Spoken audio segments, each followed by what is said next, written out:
Hi and welcome to section 3, in which we are going to look at migration planning. So in the first video, we are going to look at matching workloads for migration. Now you could have different types of workloads that you can host in AWS. So let's look at some common scenarios. First is a simple two-tier architecture. Here you could have a web and database layer. You could host the web server on an EC2 instance.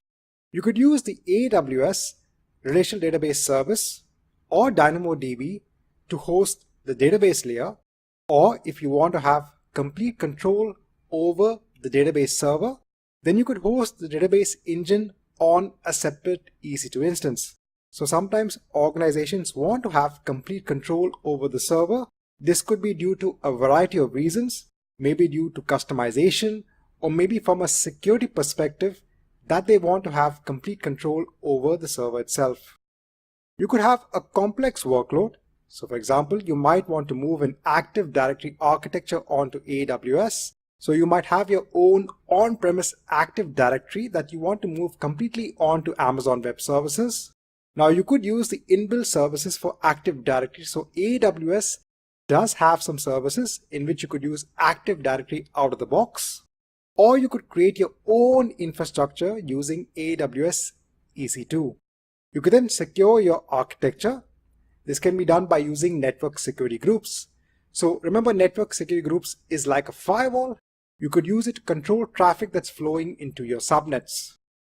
Now, when you're looking at hosting development environments, again, you could use EC2 instances to spin up development environments for your development community. Or an easier way is to use the Elastic Beanstalk service. So the Elastic Beanstalk service can be used to get an environment up and running within a couple of minutes. And it has support for Docker containers.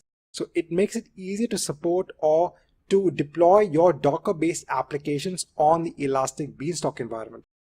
You can also quickly provision production environments if you want. So if you don't want that much complexity in your infrastructure, if it's just easy to provision, then consider using Elastic Beanstalk.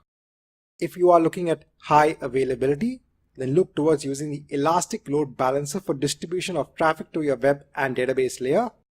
Look at the option of auto scaling. So if you want to scale your infrastructure based on demand, based on the load, then consider using the auto scaling service. And then look at options that are inbuilt in some of the services. So for example, when looking at the Relational Database Service, they have the feature of multi-AZ that's used for high availability.